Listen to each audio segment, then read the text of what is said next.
Hi, I wanted to chat with you today about why we count re-pended homes in our group.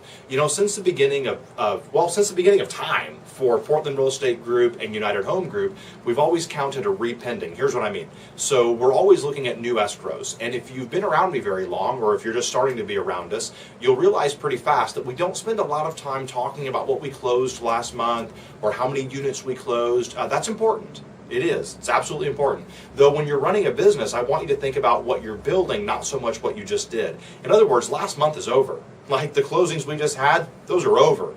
Put them in the drip campaigns, put them in the follow-up campaigns, drip on them forever, sell them another home, get referrals. That's all important.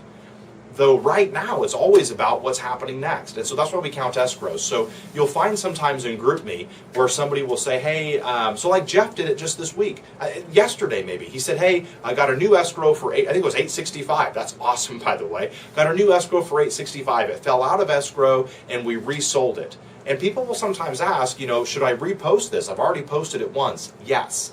I don't think it's wrong or right one way or the other, though in our group we always count new escrows for this reason. It's the only thing we can control.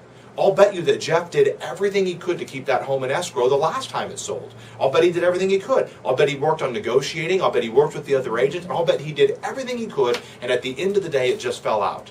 There's some things that will happen that you can't control. The buyer decides they're not moving to that city anymore and needs to rescind the offer. The seller decides they're no longer getting a divorce. That's good news. And all of a sudden they don't want to sell their home anymore. That's bad news for us. And that's okay. We can't control that. So at United Home Group, we very much focus on what we can control. What you can control is how many new escrows you have. At the end of the day, you're going to figure out what percentage will actually close and what won't close. And you know, for a long time, I've used about 15 or 20%. So if 10 new homes go in escrow, I'm probably going to have 8 closings. On a bad month, I would get 7. On a great month, I'd get 9. Though on average, I'd have about 8 closings out of 10. And so the one number I can control is how many new escrows I have. So that's why we always recount, if you will, a pending or an escrow. So if you put something in escrow on the first week of the month, and that thing falls apart during the home inspection on week 2, I'll bet you did everything you could. And it goes back into the MLS is active, and you resell that thing towards the end of the month, that's going to count as 2 escrows that month. That's okay.